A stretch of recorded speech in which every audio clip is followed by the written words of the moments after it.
कृपा चल रही थी, गौर कृपा मिल रही थी। अभी गौर कृपा से जगन्नाथ जी की कृपा, जगन्नाथ कथा आज दूसरा दिन है। आओ याद करें पहले। जय जय जय प्रभुपाद, जय जय जय जय जय प्रभुपाद।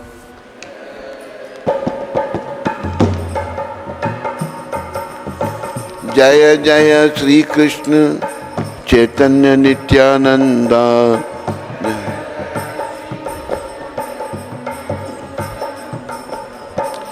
जय द्वैत चंद्र जय गौर भक्त वृंदा।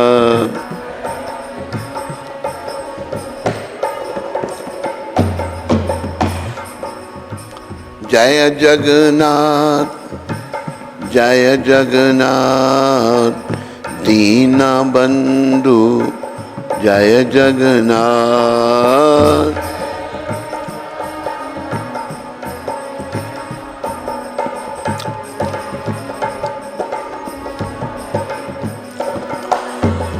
जय बलदेव जय बलदेव, दया के सागर जय बलदेव।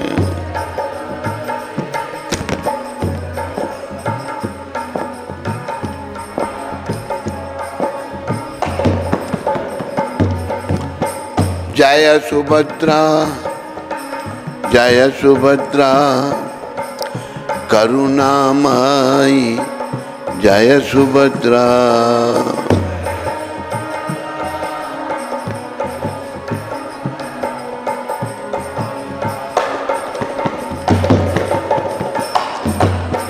जय सुदर्शन जय सुदर्शन, भक्तों के रक्षक जय सुदर्शन।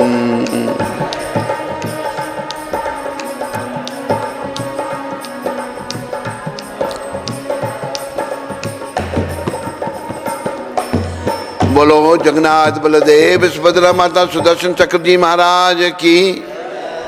बोलो गौर निताय पंच तत्व की जय। बोलो इन सबके देने वाले पतित पावन शिला प्रभुपाद की जय। इससे पहले मैं जगन्नाथ जी की कथा शुरू करूँ। आज दूसरे दिन की कथा। कल एक बात मुझे सुनने में आई, बड़ी शिक्षाप्रद बात है, मैं आप सबको सुनाना चाहता हूँ। इंटरनेट में सुनने वाले बहुत सारे लोग हैं। ये राजेंद्र जी महाराज एक वैष्णव संत हैं, बड़े विद्वान हैं वो, और बड़ी अच्छी कथा करते हैं। उन्होंने ये बात सुनाई। उन्हीं का वीडियो जो है एक हमारे भक्त ने संजय को भेजा, संजय ने मुझे दिखाया। वो बात इस प्रकार है, एक हुए गीता प्रेस के हनुमान प्रसाद पोद्दार, राजस्थान के थे। उन्होंने बड़ा कार्य किया गीता प्रेस के लिए। तो गीता प्रेस के लिए बड़ी मेहनत उन्होंने। गीता प्रेस धार्मिक पुस्तकें छापती हैं हमारी। तो पोद्दार जी बंबई में थे, पुरानी बात है, अभी तो उनका शरीर शांत हो गया। तो बंबई में जो बीच है, अभी तो वहाँ बड़ी विकृति आ चुकी है, बड़ा दोष आ चुका है। विदेशियात बड़ी तेजी से घुस गई है वहाँ पर। भारत के लोग बेशर्म बनने जा रहे हैं, औरतें भी बेशर्म बन रही हैं, मर्द भी बेशर्म बन रहे हैं। तो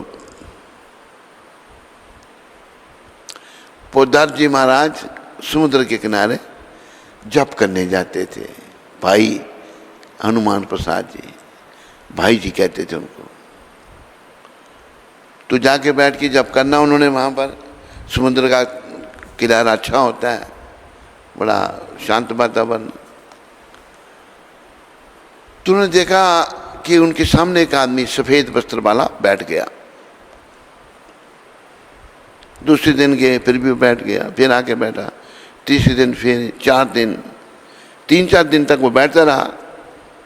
उन्हें 3-4 दिन के बाद उसको पूछा, भाई आप कौन हो? रोज़ आते हो, मैं मेरे सामने बैठे रहते हो, फिर मैं जब जाता हूँ फिर चले जाते हो। वो कौन क्या कहता है? वो कहता है मैं प्रेत हूँ। कहते फिर यहाँ क्यों बैठते हो मेरे पास? कहते हैं कि मुझे आपके पास बैठ के बड़ा अच्छा लगता है, और 3-4 दिन से मैं बोल नहीं सकता था, लेकिन आज आपने मुझे पूछा तो मेरी ज़ुबान चल पड़ी, मैं बोल रहा हूँ। कहा कि मैं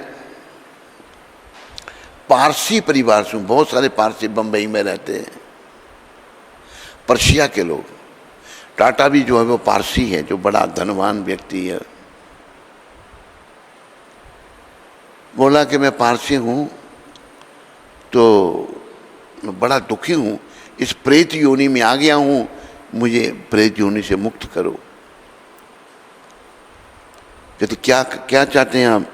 कहते अब गया जी में मेरे नाम से पिंड दान करवाओ। उधर गया में पिंड दान होता पितरों को। कहते भाई तुम तो पारसी हो, ये बड़े समझने की बात है। पारसी तो मानते नहीं सनातन धर्म में। कहते कोई भी धर्म पालन करे, वो प्रेत कह रहा है, लेकिन उद्धार केवल सनातन रीति से ही हो सकता है, और किसी तरीके से कोई भी वो है उनका उद्धार नहीं हो सकता। तो आप कृपा करो मेरे पर, मेरा उद्धार करो। बोला अच्छा मैं फिर किसी पंडित को भेज के तेरे नाम का पिंड दान करवाता हूँ वहाँ पर गया जी में। कहते मुझे कैसे पता लगेगा कि तेरा कल्याण हो गया? कहते फिर मैं बताऊंगा आपको। भाई जी ने, पोदार जी ने एक अच्छे पंडित को कहा कि तुम जाओ इस नाम के व्यक्ति से पिंड दान करो वहाँ पर। जैसे ही उसने वहाँ पिंड दान किया, गया में जाकर, पोदार जी ने भेजा उसको, ऐसे ही वो प्रेत फिर आ गया उनके सामने, पोदार जी के सामने बम्बई में। कहते हैं मुझे पिंड मिल गया, अभी मैं ये प्रेत देह में छोड़ करके अभी मैं स्वर्ग में जा रहा हूँ। तो उन्होंने क्या कहा? उद्धार केवल सनातन रीति से ही हो सकता है, और किसी रीति से नहीं। अगर कोई भी दूसरे मतांतर, किसी में उद्धार नहीं है। उद्धार उस प्रेत जो पारसी शरीर, पारसी व्यक्ति की जो प्रेत आत्मा बनी थी, उसने ये शब्द कहे। तो हम सब भाग्यशाली हैं कि हमको सनातन में जन्म मिला, और अभी इसका भाग्य को सार्थक करने के लिए अच्छी तरह से भक्ति करो, ताकि हमारा जीवन सफल हो। और देखो प्राय बाकी जो हाँ आत्मा भूत प्रेत बनती है बेचारे, उद्धार नहीं होता उनका, लेकिन सनातन रीति से चलने पर जरूर उद्धार हो सकता है।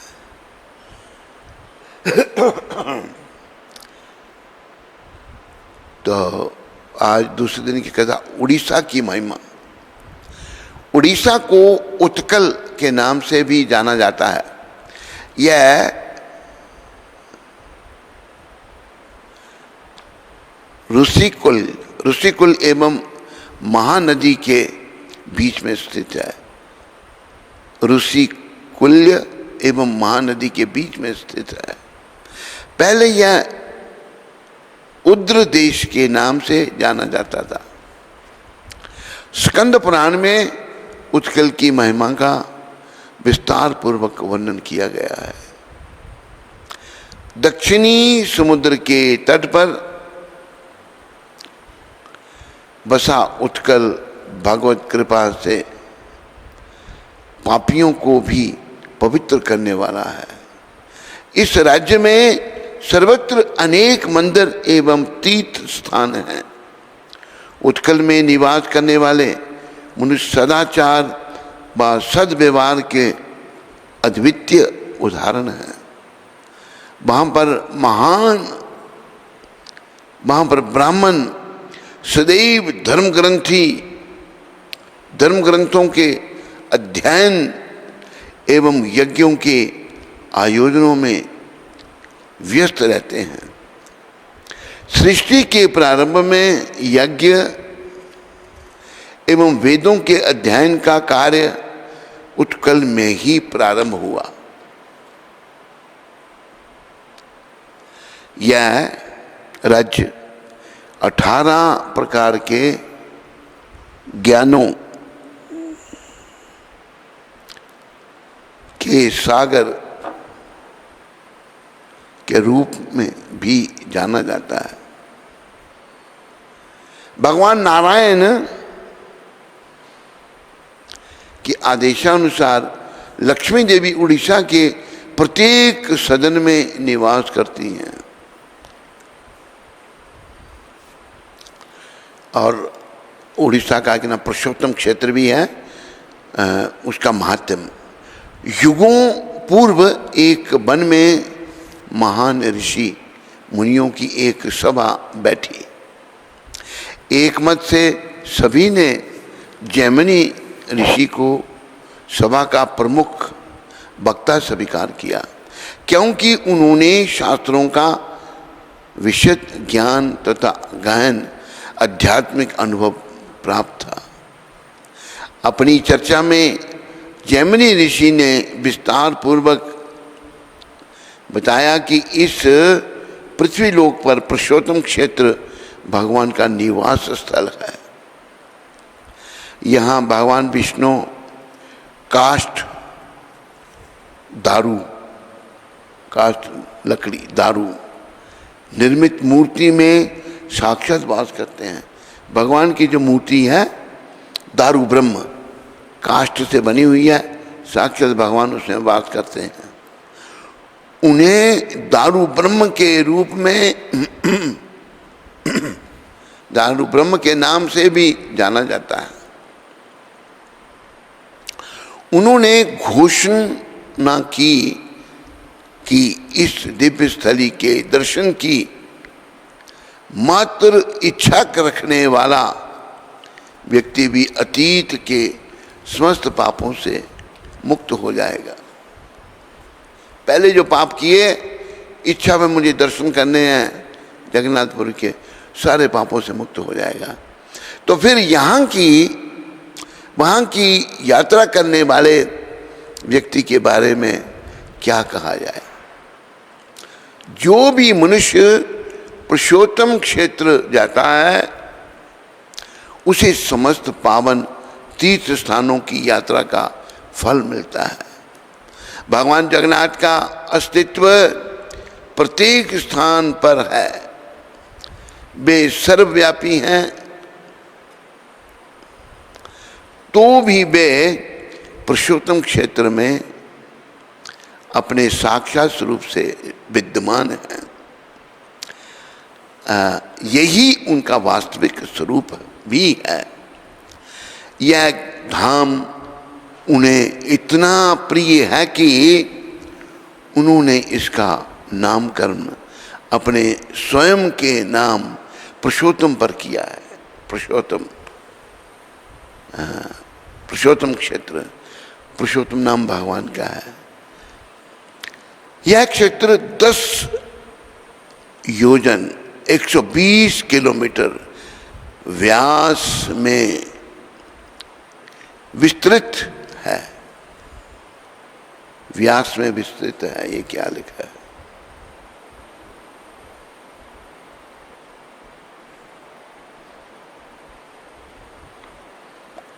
यह स्थान समुद्र द्वारा निर्मित है, अतः समुद्री रेत में ढका हुआ है। इस रेतली समुद्री तट के मध्य में नीला पर्वत है जिसका नाम नीलाचल है, और दूर से देखने पर वह माता पृथ्वी के वक्षस्थल जैसा प्रतीत होता है। पुरुषोत्तम क्षेत्र जगन्नाथपुरी का परिचन्न देने के बाद, परिचन्न लिखा है, परिचय देने के बाद, परिचय देने के बाद ऋषि ने शास्त्रों के आधार पर वर्णन किया कि किस प्रकार इस ब्रह्मांड में सर्वप्रथम ब्रह्मा जी का जन्म हुआ था। सृष्टि के आरंभ में भगवान विष्णु की नाभि से उत्पन्न कमल के फूल पर ब्रह्मा जी का जन्म हुआ, ब्रह्मा जी प्रकट हुए। बोलो ब्रह्मा जी महाराज की। ये हमारी संप्रदाय ब्रह्मा जी की संप्रदाय है, ब्रह्म माधव गौड़ीय संप्रदाय। ब्रह्मा जी ने शुरू किया था इसको, और उनका सर्व प्रमुख कार्य समस्त प्राणियों के निवास एवं पालन हेतु विभिन्न सुविधाओं की व्यवस्था करना था। भगवान ने अपनी दृष्टि से भौतिक शक्ति को उत्तेजित किया और फलस्वरूप इस प्रमुख सृष्टि का निर्माण हो गया। इसके बाद उनके आदेश से ब्रह्मा जी ने भगवान द्वारा प्रदत्त सामग्री से गौण सृष्टि की रचना करते हैं। इस गौण सृष्टि की गौण सृष्टि को विसर्ग कहते हैं। इसकी रचना करते समय ब्रह्मा जी का हृदय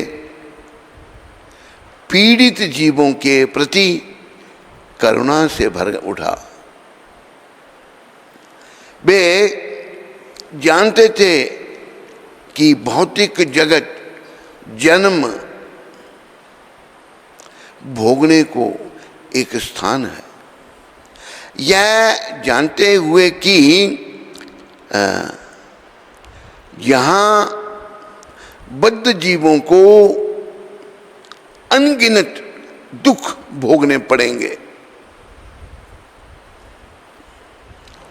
वे इस भयावह डरावनी चक्र से उन्हें मुक्ति प्रदान करने हेतु भगवान श्री कृष्ण की स्तुति करने लगे। क्या स्तुति की उन्होंने? कृत्रटी त्रिधातु भीतरिमा मुहुरोद्यमान शीतेशनावात वर्षे ऋत्रेर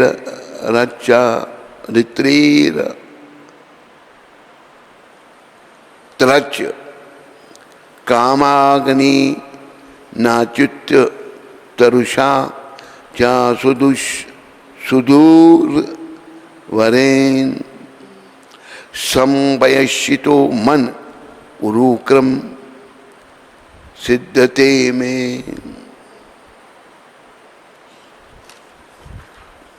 हे महान कार्य करने वाले भगवान उरुक्रम मतलब महान कार्य करने वाले, ये समस्त निरीही प्राणी भूख प्यास कड़कती ठंड कफ बात तथा पित्त इन तीनों से उत्पन्न विभिन्न रोगों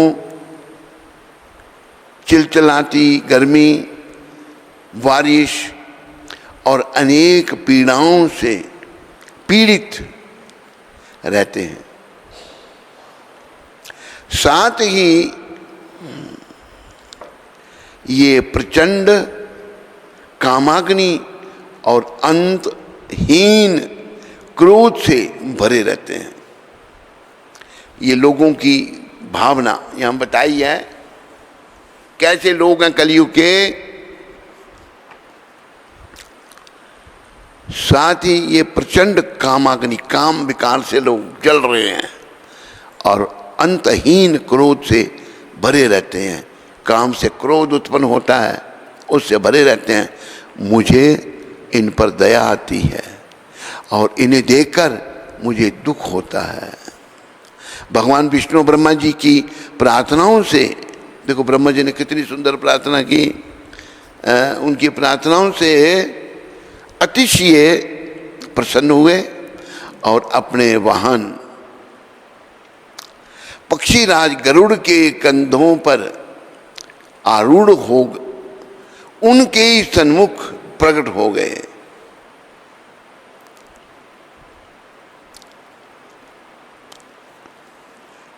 उनके शरीर का वर्ण मेघ के समान नीला था। उनके हाथों में शंख, चक्र, गदा तथा पद्म विभूषित थे। भगवान विष्णु ने ब्रह्मा जी से कहा, मैं आपको वह उपाय बताता हूं जिससे आपकी अभिलाषा पूर्ण होगी।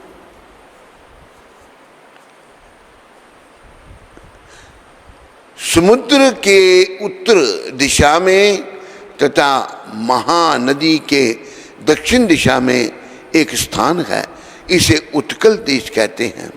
यह एक गुप्त स्थान है। सामान्य जन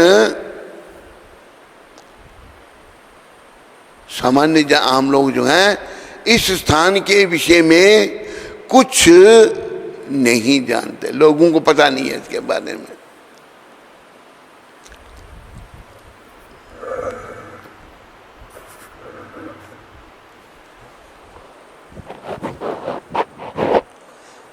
मैं वहाँ अपने पुरुषोत्तम रूप में निवास करता हूँ। यह स्थान अथवा विसर्जन से प्रभावित नहीं होता, मतलब नाश नहीं होता। उत्कल देश का पुरुषोत्तम क्षेत्र का नील पर्वत के शिखर पर एक वृक्ष है जो कल्प वृक्ष कहलाता है। इस वृक्ष की पश्चिम दिशा की ओर एक जलाशय है जिसे रोहिणी कुंड कहते हैं। मैं इस कुंड के तट पर पुरुषोत्तम स्वरूप में निवास कर रहा हूँ। भगवान विष्णु, बोलो विष्णु भगवान की, ने कहा, यहाँ के निवासी पुण्यात्मा हैं। जो लोग मेरी भक्ति नहीं करते या फिर जिन लोगों ने पुण्य नहीं किए हैं वे कभी भी उस पवित्र स्थान में जन्म नहीं ले सकते हैं। श्री क्षेत्र की ओर जाते समय प्रत्येक पग के साथ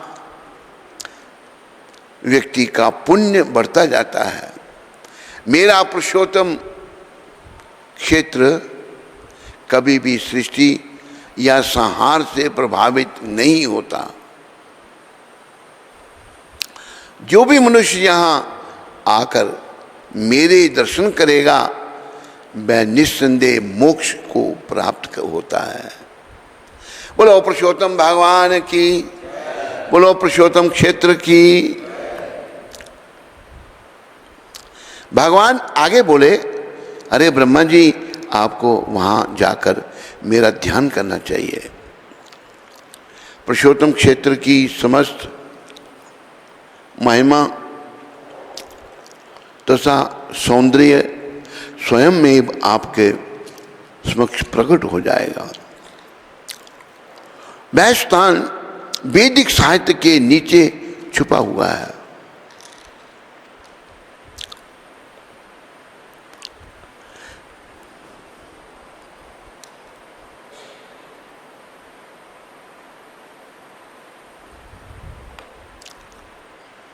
मेरी भक्ति किए बिना कोई भी उस धाम के विषय में नहीं जान सकता है। अब मेरी अनुकंपा से यह धाम समस्त मनुष्यों के समक्ष प्रकट हो जाएगा। यदि कोई भी मनुष्य एक पल के बराबर समय भी इस धाम में व्यतीत करेगा तो उसे एक अश्वमेध यज्ञ का पुण्य फल प्राप्त होगा। इस प्रकार ब्रह्मा जी को सन्मति देकर भगवान विष्णु अंतर्ध्यान हो गए। बोलो विष्णु भगवान की, बोलो ब्रह्मा जी महाराज की। भगवान विष्णु के आदेश का पालन करते हुए ब्रह्मा जी नीलाचल धाम को चले गए और ध्यान लगाना प्रारंभ कर दिया।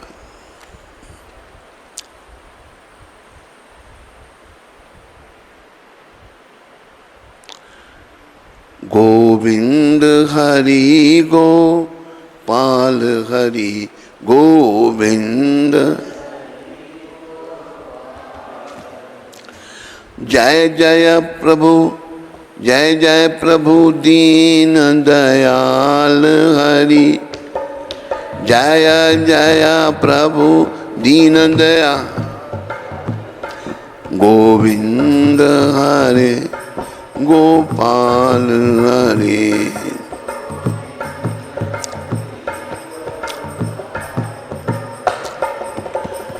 जय जय सच्चिनंदन गौर हरि, जय सच्चिनंदन गोविंद हरे गोपाल हरे।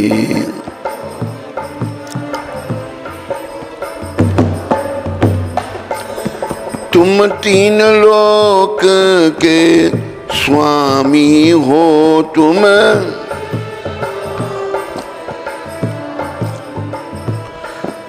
घट घट अंतर्यामी हो।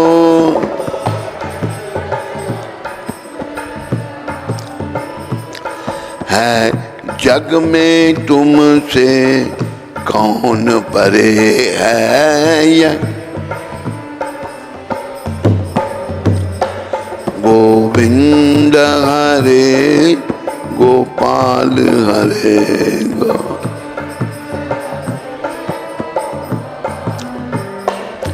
मेरे मन मंदिर में आ जाओ,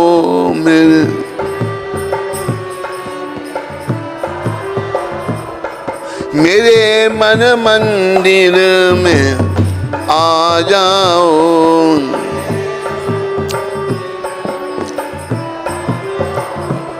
मेरे मन में ज्योत जगा जाओ।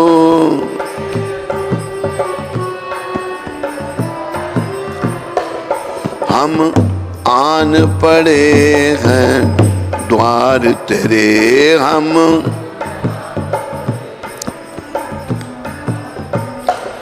गोविंद हरे गोपाल हरे।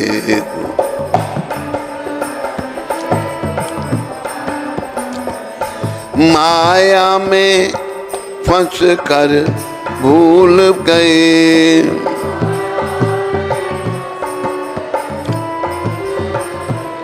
फानी दुनिया पे फूल गए,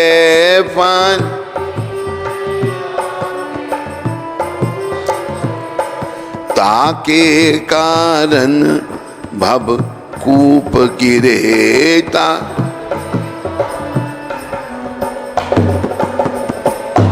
गोविंद हरे गोपाल हरे गो।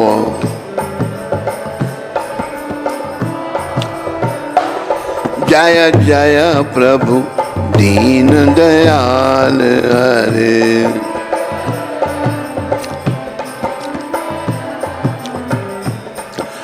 जो राम नाम गुण गाता है,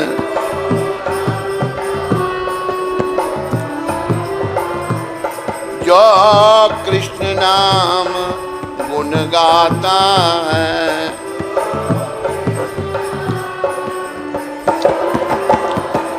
वो भव सागर तर जाता है। वो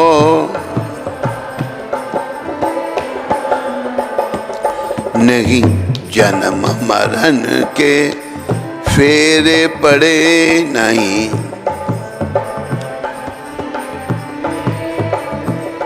गोविंद हरे गोपाल हरे।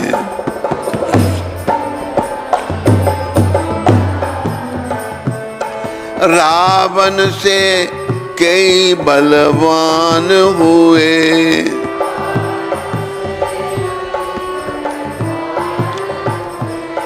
उस जैसे कई धनवान हुए।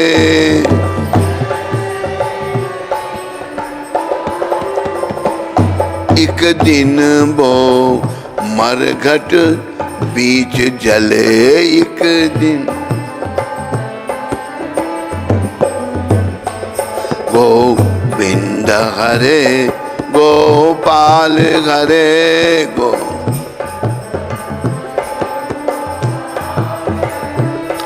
जय जय प्रभु दीन दयाल हरे।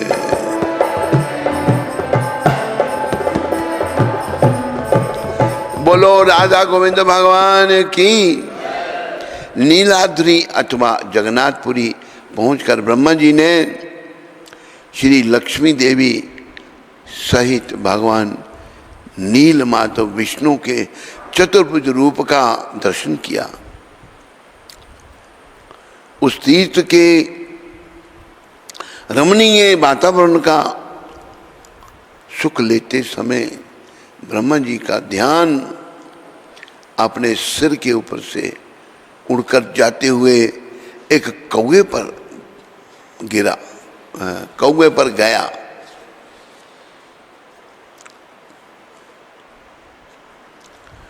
अचानक कौवा निकट स्थान रोहिणी कुंड की ओर नीचे उतरने लगा।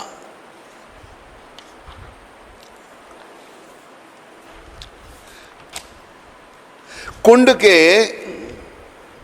शुद्ध जल का स्पर्श करते ही उस कौवे ने तत्क्षण 4 भुजाधारी अलौकिक स्वरूप प्राप्त कर लिया और वैकुंठ की ओर प्रस्थान कर लिया। उसी समय मृत्यु के देवता यमराज रहस्यमय ढंग से वहां प्रकट हुए। यमराज का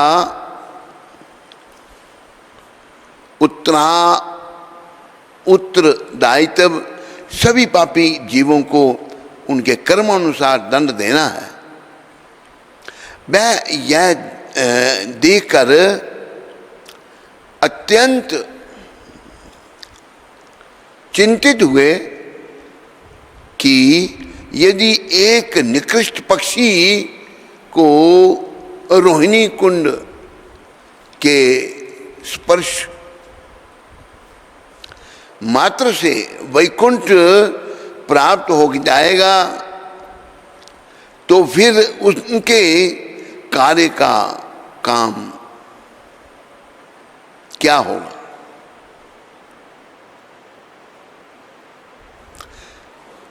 तो उनका पद महत्वहीन हो जाएगा।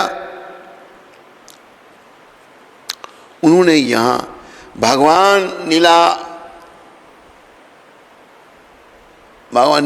नील माधव और लक्ष्मी देवी की और घोर तपस्या की। भगवान नारायण यमराज की तपस्या से अत्यंत प्रसन्न हुए और उनके सन्मुख प्रकट हो गए। उन्होंने अपने बाईं ओर विराजमान श्री लक्ष्मी देवी को यमराज के प्रश्न का उत्तर देने का संकेत किया।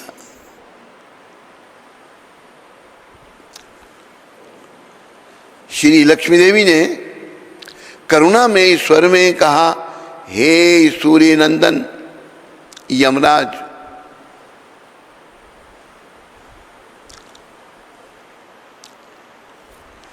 हमारे लिए पुरुषोत्तम क्षेत्र का त्याग करना किसी भी प्रकार से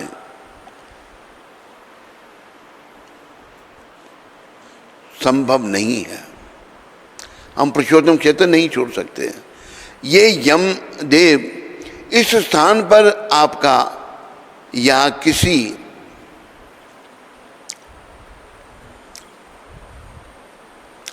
अन्य देवता का कोई अधिकार नहीं है।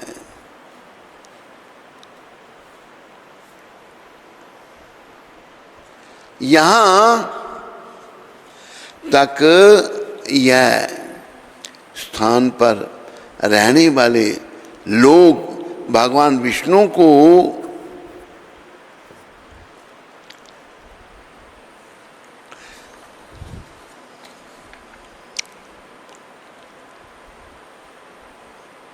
यहाँ तक यह क्षेत्र ब्रह्मा जी के अधिकार से परे है।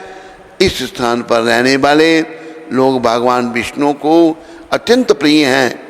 पाप यहाँ ऐसे भस्म हो जाता है जैसे अग्नि में रुई डाल दो। अग्नि में रुई की तरह।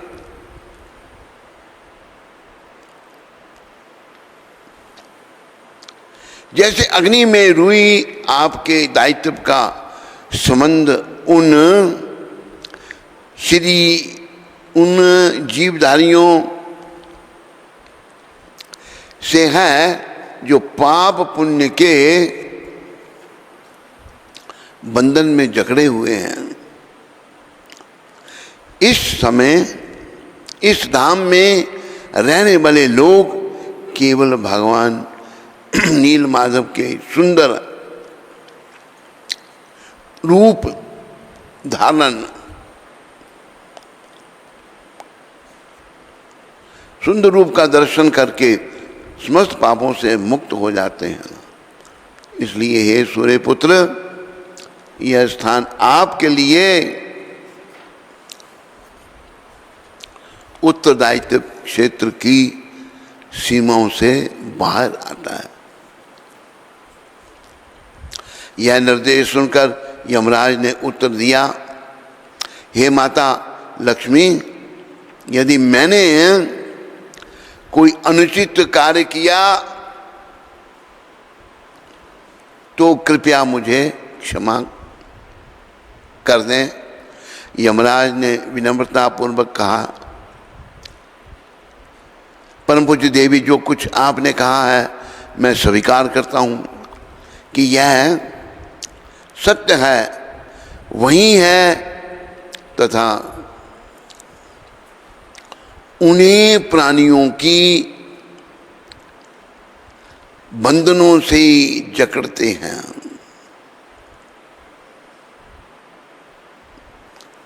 उन्होंने जकड़ते हैं तथा उन्हें बंधनों से मुक्ति प्रदान करते हैं। उन्होंने मेरा भी सर्जन किया है। उसी प्रकार उन्होंने स्वर्ग और नरक का भी सर्जन किया है।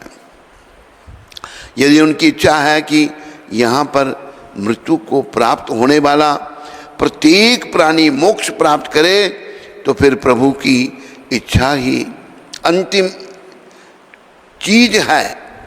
यदि ब्रह्मा जी भी इस पवित्र स्थान की महिमाओं से अनजाने हैं, तो फिर भला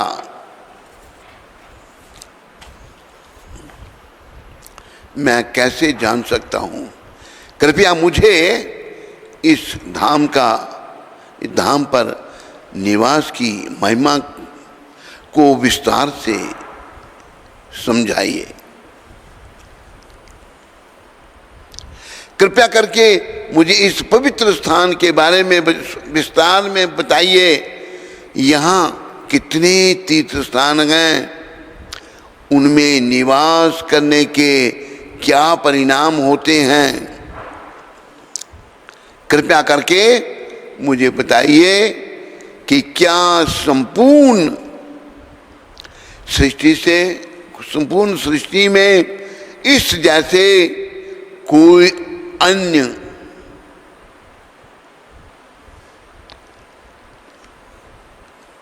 कोई इस जैसे कोई अन्य क्षेत्र भी है जिससे मैं उन्हें छोड़ दूं और निसंकोच अपना दायित्व निभा सकूं।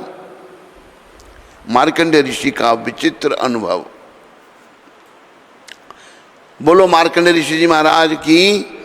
देवी लक्ष्मी पुरुषोत्तम क्षेत्र की महिमा के गुणगान का अवसर पाकर अति प्रसन्न थी। श्री लक्ष्मी देवी ने यमराज के प्रश्न के उत्तर में मार्कंडेय ऋषि का वृत्तांत सुनाया। अनेक वर्षों तक कठोर नियमों के पालन स्वरूप मार्कंडेय ऋषि को 7 कल्पों की दीर्घ आयु, 7 कल्प, बड़ी लंबी आयु का वरदान मिला था। ब्रह्मा जी की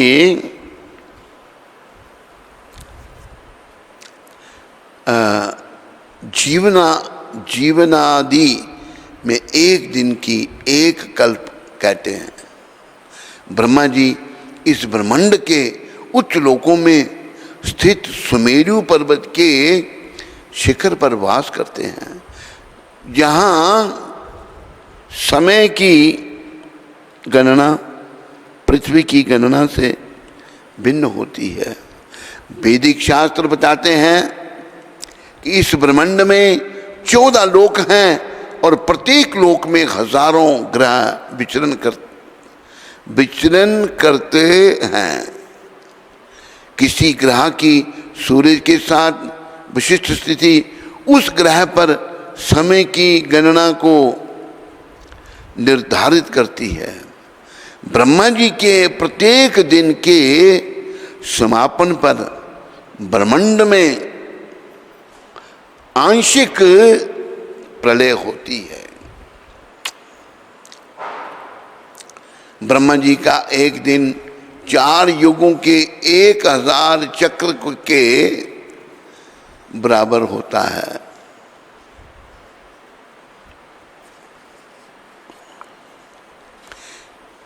चार युगों के नाम हैं सत्य, त्रेता, द्वापर और कली। अच्छे गुण, ज्ञान और धर्म सत्य गुण की विशेषता है और यह युग पृथ्वी के समय के अनुसार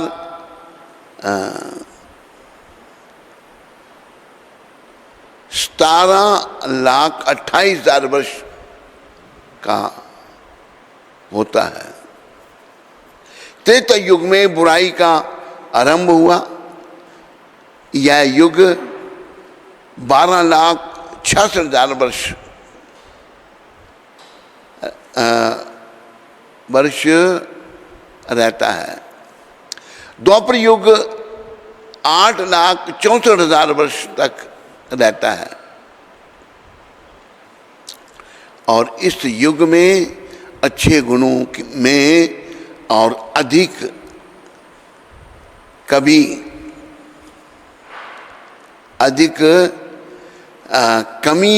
भी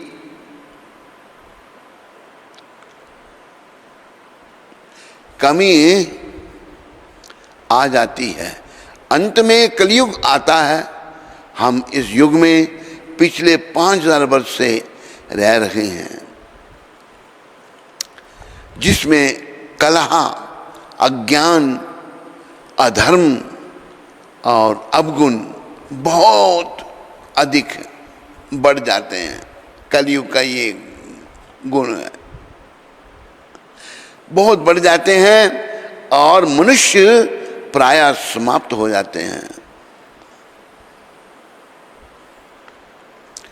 और सद्गुण प्रायः मनुष्य नहीं और सद्गुण प्रायः समाप्त हो जाते हैं। कलयुग 4,32,000 वर्ष तक रहता है। अभी 5,000 व्यतीत हुए हैं, खाली 4,27,000 बाकी हैं। इन 4 युगों का चक्र 1000 बार पूरा होने पर ब्रह्मा जी का एक दिन पूरा होता है। और इतनी ही लंबी ब्रह्मा जी की रात होती है। इसी आधार पर ब्रह्मा जी के 1 महीने, 1 वर्ष तथा उनकी 100 वर्ष तक, 100 वर्ष की आयु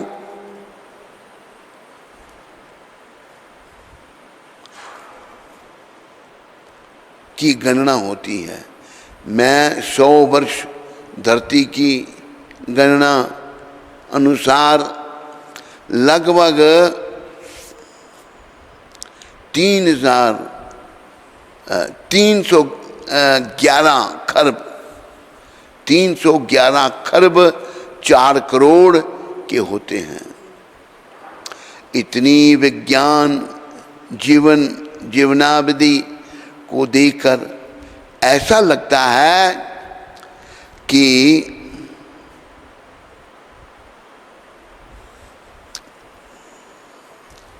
कैसा लगता है? ऐसा लगता है कि ब्रह्मा का जीवन काल अत्यंत असाधारण है।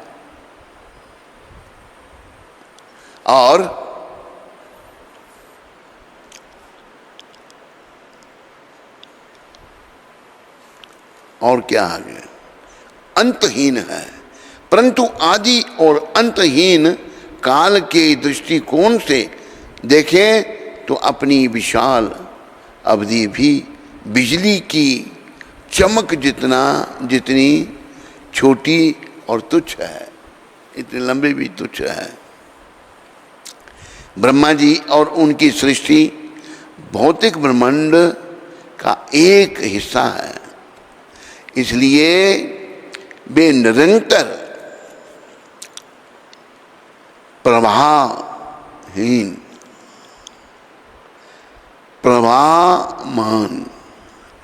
प्रवाहमान या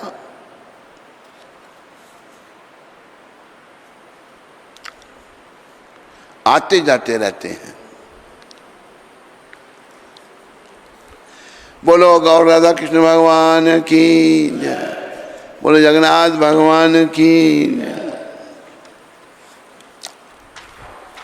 ये दुनिया बनाना, बनाकर फिर चलाना, बस उसी का काम है। बड़ा जोरदार उसका इंतजाम है, बड़ा जोरदार उसका इंतजाम है। ये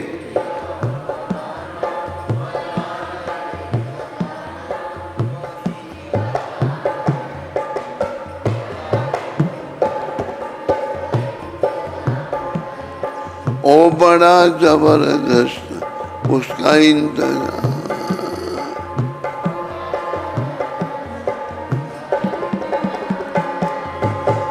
जल पे है थल और थल पे आसमान है, फिर भी एक दूजे पे ना बोझ एक समान है। जल पे फिर भी एक अजब का ये जहान है, बिरखम्बे के मकान है। यहाँ का एक एक कण उसका गुलाम है।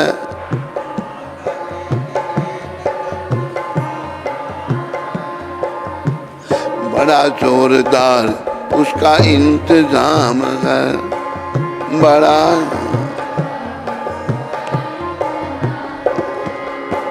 बड़ा जबरदस्त उसका इंतजाम है।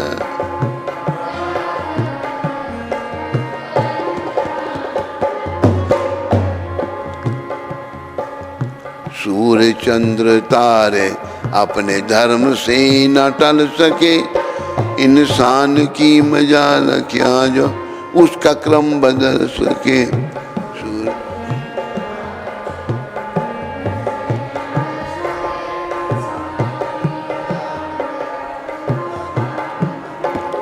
एक फूल भी खिले नहीं, एक पत्ता भी हिले नहीं,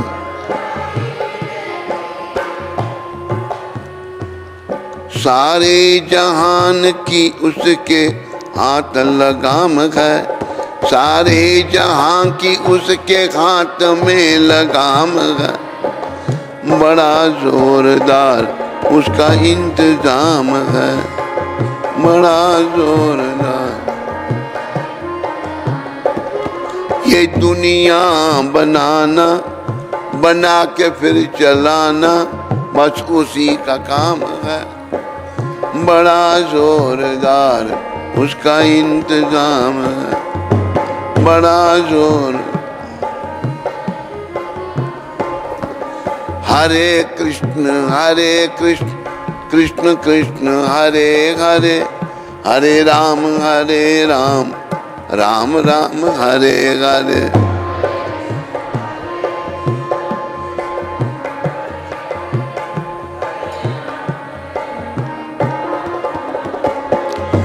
जय जगन्नाथ जय जगन्नाथ, जय बलदेव जय सुभद्रा।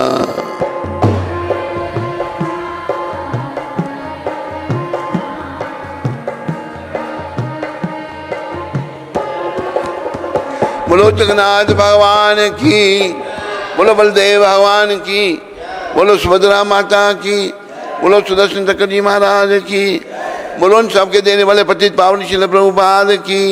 निताय गौर प्रेमानंदे, हरि हरि बोल, निताय गौर प्रेमानंदे, हरि बोल हरि बोल। धन्यवाद सबका।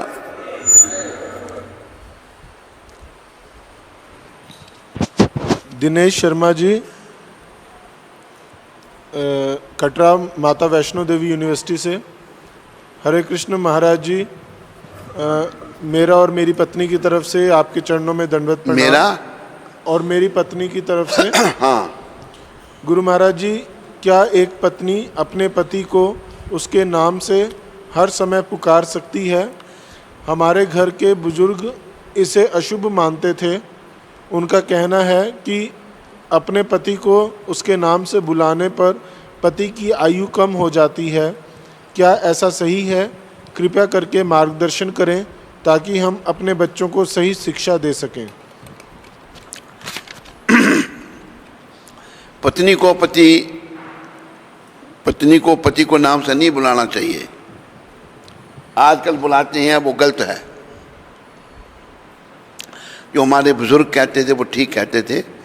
पत्नी को पति का सम्मान करना चाहिए, नाम से ना बुलाकर उनको प्रभु जी कहे या पति देव कहे, नाम ने कहे सुभाष, पवन, नाम लेकर नहीं बुलाना, अपराध है। मीनू माता अमृतसर से। मीनू जी, हरे कृष्ण गुरु महाराज जी, आपके श्री चरणों में मेरा कोटि कोटि दंडवत प्रणाम। गुरुदेव, आज मेरा जन्मदिन है। गुरुदेव, जीवन के कितने साल बिना भक्ति के निकल गए हैं। अब आपकी कृपा से मुझे भक्ति मिली है। आपके आशीर्वाद हमेशा हम पर रहे और आपसे मुझे दीक्षा मिल जाए, यही कामना है। गुरुदेव, आपकी कृपा से मैं 4 नियम का पालन कर रही हूँ। आपकी बेटी मीनू। मीनू पुरुषोत्तम।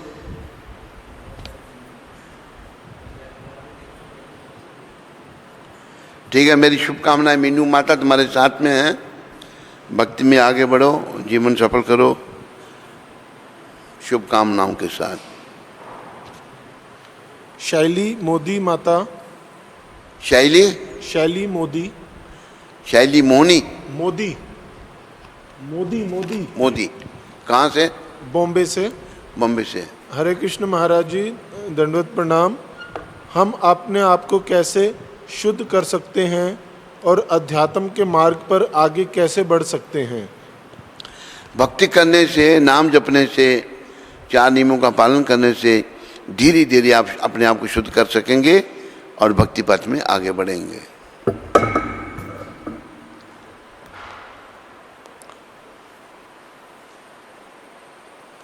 स्कंद पुराण में तुलसी देवी की प्रशंसा इस प्रकार की गई है।